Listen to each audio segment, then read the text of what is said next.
Ever get the feeling like online shopping is getting kind of repetitive? Like it's all the same, but with a different logo? Yeah, I can feel that way, right? Exactly. And then WeSave pops up with this whole revolutionizing e-commerce thing. Well, they're calling it WeCommerce. Catchy. Yeah. But it seems to have been about this idea of shifting away from the cutthroat competition and more toward a collaborative approach. They even use a term you don't often hear, which is a co-opetition, this idea that even competitors can find common ground and cooperate when it benefits them both. From what I'm seeing, they're not just building another website. They want to change the entire game. Oh, yeah. And to be honest, when I first saw online marketplace, I thought, okay, here we go again. But then you dig a little deeper. Yeah. They're trying to shake up this huge e-commerce market we're talking about, a $4.9 trillion industry, which is just mind-boggling. And their big idea, they're mashing together online shopping with this whole fractional ownership thing and then throwing in alternative investments like gold and silver, even collectibles. This isn't just some, like, out there idea either. The WeSave people, they've got some serious background. Like, we're talking about Brad Hansen Okay. and Richard G. Stewart Jr. All right. Now, you might not recognize their names right off the bat, but I can guarantee you their work has touched your life in some way. Interesting. And if their latest venture is anything to go by, it might just revolutionize the way we shop, the way we invest, and even the way we interact with our own communities. Wow, that's a lot to unpack. So first up, let's talk about Brad Hansen. All right. He spent his whole career in the world of payments and banking, Okay. and ultimately ended up leading MetaBank. MetaBank. You might know them from those economic impact payment debit cards. You know, the stimulus cards that were issued during the pandemic. Right, of course, yeah. Okay, so what's really remarkable about Hansen is that he saw a huge need in the financial system. Yeah, what's that? He realized that traditional banks were leaving a huge chunk of the population behind, Really? the unbanked and underbanked. Interesting. And he thought, well, somebody's got to do something about this. So what did he do? That's where his pioneering work with prepaid cards comes in. Oh, okay. He wanted to create financial tools for the people that were constantly being overlooked by these traditional institutions. Makes sense. And he wasn't all talk.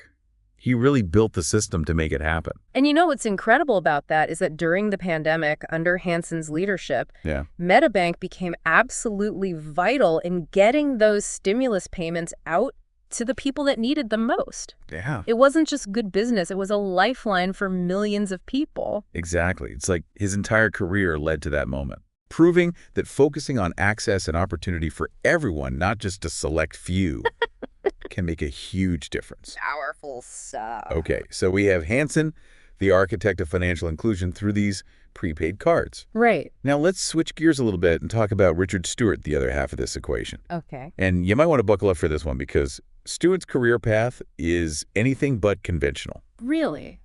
I'm intrigued. See, Hansen took a more traditional route, working his way up through the ranks. Yeah. But Stewart, he's a self-made entrepreneur. Oh, wow. Someone who just dives headfirst into new ventures and shakes things up. I like his style. And he's been doing this for over 5 decades. 5 decades. 5 decades. He's been at it for a while then. Oh, yeah. You could call him a master of disruptive innovation. Oh, I like that disruptive innovation. Constantly looking for new and often unexpected ways to solve problems. Give me an example. For example, he is credited as being one of the first people to implement fractionalized building ownership. Fractionalized building ownership. Yes. Okay, break that down for me. He created a way for tenants to buy into the building they're renting. Piece of the building. How does that even work? Right. It's incredible. He designed this whole system for it. We're talking empowering tenants to build equity. Wow. It gave them a vested interest in their community and a chance to benefit from the building's appreciation. It was a revolutionary idea at the time. I bet. And that's just the tip of the iceberg with Stewart. Oh, there's more. He took this fractional ownership concept and applied it to something even bigger. Stewart seems driven by this idea that everyone should have the opportunity to benefit, not just the privileged few. Absolutely. And this is where his work with the timeshare model comes in. Now, timeshares, that's something I think we've all at least heard of, Right? even if we haven't necessarily tried it ourselves. Exactly. He saw an opportunity to apply that fractional ownership approach Okay. to vacation properties Interesting. to make them more attainable, more affordable for the average person. Okay. So people could actually afford to go on vacation, and developers had a new way to finance and market their properties. That's brilliant. It was a win-win, But he didn't stop there. He applied that fractional ownership model to land development projects as well. Really? Raised over $300 million from smaller investors. Once again, democratizing access, allowing more people to participate in investments that were previously out of reach. Okay, so we have Hansen, who wants to revolutionize financial access through these prepaid cards. And we have Stewart, who is finding ways to break down these barriers to ownership and investment. Yeah. They're coming from completely different backgrounds, different industries even. Totally. But there's a shared thread emerging here. Absolutely. And this is where things get even more interesting. Okay. Because their paths are about to intersect in a way that could completely redefine commerce as we know it. Now you've got me on the edge of my seat. All right. Let's get into it. What happens next? So remember how we were talking about Stewart's thing for creating those win-win situations? Yeah. Well, that's where WeSave comes into play. WeSave. Yeah, he calls it a cooperative commerce ecosystem. A cooperative commerce ecosystem. Yeah, basically, it's his way of bringing the benefits of shared ownership to online shopping. Okay, I'm all for win-win, but Yeah. we're talking about online shopping here. How does that even work? Okay, so imagine like a digital mall Okay. where everyone, the merchants, the shoppers, like you and me, even the communities they're a part of, Right. everyone has a stake in the platform's success. All right. Instead of just buying from these huge companies, imagine sharing in their profits just by being a part of the platform. Interesting. So it's like a giant online co-op. You got it. Instead of just being a customer, you're a part owner. Exactly. And it actually addresses a lot of the issues people have with these traditional e-commerce setups. Like what? Well, one of the biggest concerns with platforms like Amazon, for example, Yeah. is that they can really hurt local businesses. Oh, absolutely. And it's so easy to get sucked into that cycle of convenience. Right. Even if you want to support the smaller businesses. Exactly. But with WeSave, part of the profits are actually reinvested back into the communities where the users live and shop. Oh, wow. So you're not just shopping online, you're actually contributing to your local community. So that's a pretty different way to think about online shopping. It is. What's in it for the merchants, though? That's a good question. Why would they choose this over a platform like Amazon that already has a massive audience? Well, that's where the win-win-win really comes into play. Okay. With WeSave, the merchants aren't just renting space on a platform. Right. They have the opportunity to actually become part owners. Really? Yeah, so they've got skin in the game, a direct stake in WeSave's success. So they're almost like investors then, Exactly. not just vendors. Okay, you're a merchant on WeSave, and you've got your own customers. Right. You invite them to join the platform, and even if they don't buy from you, even if they buy from a completely different store in WeSave, you still get a cut. Wait, hold on. Really? Yeah, So even if my referral goes rogue, I still get rewarded. that's the idea. And then there's this whole split pay system they keep bragging about. The merchants get paid, like instantly. Yeah. That's unheard of in the e-commerce world, right? It's definitely unusual. Think about it. Most of these platforms, they hold on to the merchant's money for weeks, sometimes even months. So yeah, getting paid right away, that'd be a huge deal for businesses used to waiting around for their cash. But remember, we are talking about Brad Hansen and Richard Stewart Jr. here. Right. Hansen with his deep knowledge of financial systems, Right, his dedication to serving the underbanked, right. and Stewart, the master of disruption, always looking for new ways to level the playing field. Yeah. If anyone can pull this off, Yeah. it might just be these two. It's really cool because they each represent a different piece of the puzzle, right? Absolutely. Hansen's got that financial inclusion part down, making sure that everybody has access. Yep. And then you've got Stewart with this drive to just completely challenge how we do things and make things more equitable. They're an interesting pair. They really are. So different, but united by this goal of creating a win-win-win for everyone. Yeah. And for our listeners who are thinking, okay, this is a cool story, but how does this affect me? Yeah, what makes it different from your usual online shopping experience? Right, exactly. It all hinges on their Premier membership. Okay, I've seen that mentioned. Think of it like a loyalty program, but on steroids. Okay. Instead of just racking up points for discounts, you're earning actual ownership in WeSave. We're talking shares of stock, a piece of the pie, just for being a part of it. Hold on, you're saying my online shopping addiction could actually lead to owning a part of the company? In a way, yes. Yeah. They call it equity rewards, basically turning customers into micro-investors. Okay, now that is fascinating. But these aren't like your grandma's loyalty points.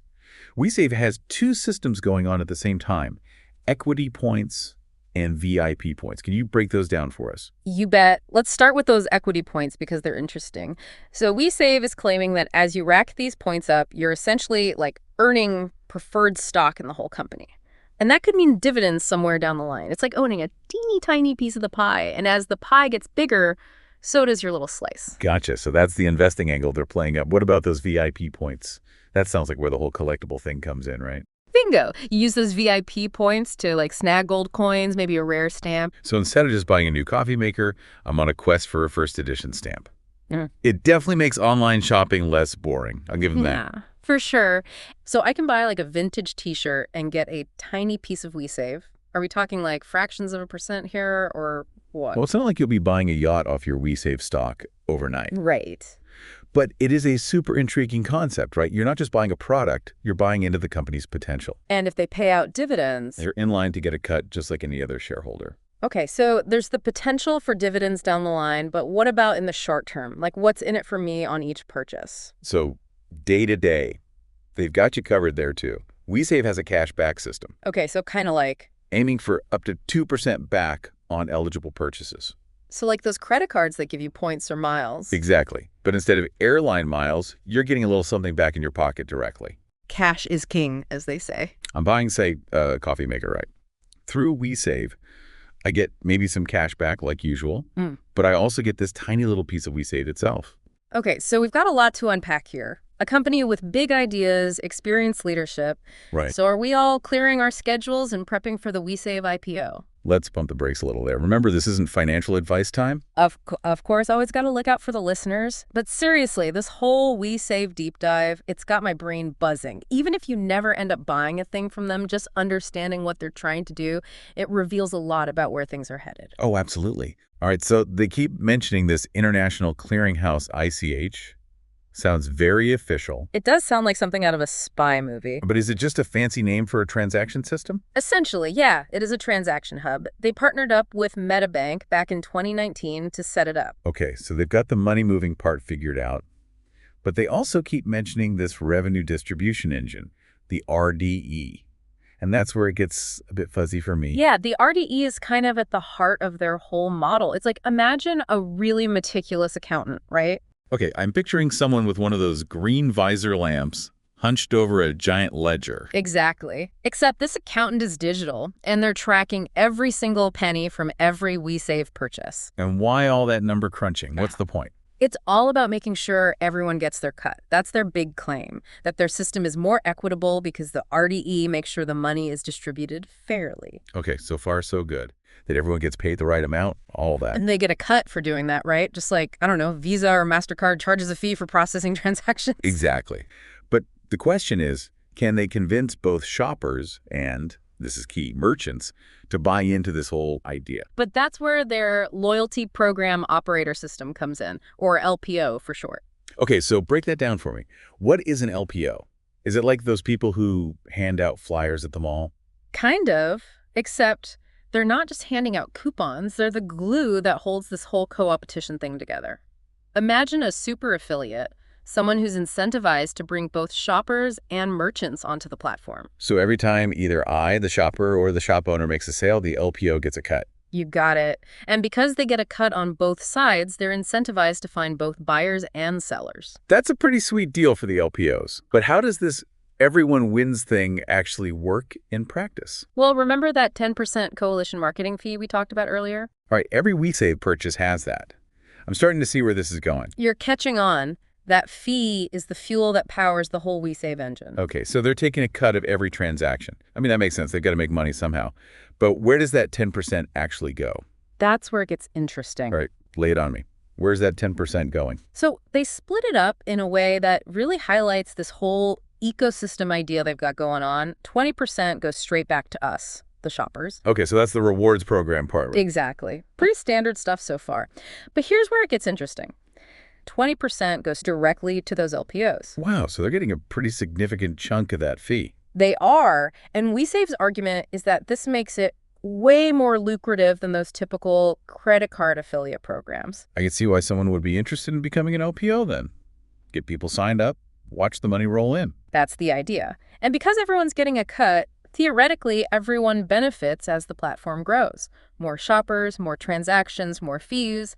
Everyone wins. 5% goes to community contributions, Okay. and then another 3% is, well, it's earmarked for preferred dividend allocation. Licensors, service providers, and the company split whatever's left over.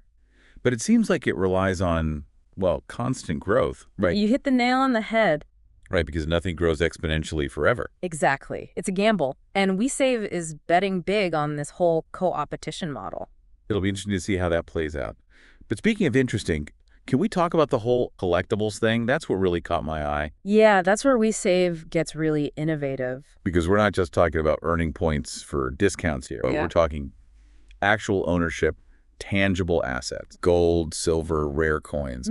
Are they trying to appeal to the whole prepper crowd? Well, they're definitely playing on anxieties about the economy, offering these tangible assets, things people see as holding their value, even when traditional markets are shaky. It's pretty clever, I've got to admit. Yeah. Because who doesn't like the idea of having a little stash of gold, just in case? And they push it even further with their VIP memberships. Oh, yeah. Those come with some sweet perks, Yeah. like bonus equity points and VIP points. It's all designed to keep people engaged and spending within their ecosystem. I'm curious, though, how inflation-proof are these collectibles, really? Well, no one can predict the future, right? True. But historically, things like gold and other collectibles have tended to hold their value during economic downturns. So they're not promising you'll get rich, but it's like a potential safety net, which, let's be honest, is pretty appealing in this day and age. It's this whole shift in mindset from consumer to micro-investor. What's the next step for them? Yeah, they're hinting at, like, a much bigger thing they're building. They're saying they want to bring in all sorts of financial stuff later on, like make it so shopping, investing, even banking are all kind of the same thing. Okay, now that's what I'm talking about. But can they actually pull this whole thing off? I mean, it sounds great, but is it sustainable? It's the million-dollar question, right? Like, with any ambitious idea, there are going to be challenges and potential downsides. Let's start with the whole co-opetition thing. It makes sense in theory, but in the real world, with real businesses all trying to, well, stay in business. Yeah. WeSave's whole model hinges on this delicate balance between collaboration and competition. Which seems like a tough needle to thread. How is WeSave planning on funding this vision of theirs? Because building a whole new kind of online marketplace can't be cheap, right? You're definitely right about that. Building any kind of tech platform, especially one this ambitious, requires some serious capital. And WeSave is aiming to raise a cool $100 million. Whoa, $100 million. Okay, how do they plan to raise that kind of money? I mean, that's not exactly chump change. No, it's not. It shows they're thinking big, and to raise that kind of capital, they're taking a multi-pronged approach. I'm seeing references to Regulation D, Regulation CF, and Regulation A plus offerings. And that makes sense, especially when you're talking about a company trying to disrupt an entire industry. Disruption is kind of the name of the game these days. WeSave is betting big on their model being sticky enough to withstand that. Whether they're right, well, time will tell. But what if they pull it off? What if they actually manage to thread that needle and create a successful, sustainable model? Then things get really interesting. Because we're not just talking about a new online shopping platform then, are we? Not at all. This could have ripple effects far beyond that. Imagine a world where equity rewards, fractional ownership, there's also the collectibles angle. It all becomes commonplace. It's like they're creating a whole new economy within the existing one. Exactly. And that raises a whole new set of questions about power, about wealth distribution, about the role technology plays in our lives. It's a lot. It is. And it's something we should all be thinking about, because the future of commerce might look a lot different than we expect. And WeSave's journey could be a preview of what's to come. So, listeners, this is where we hand the investigation over to you.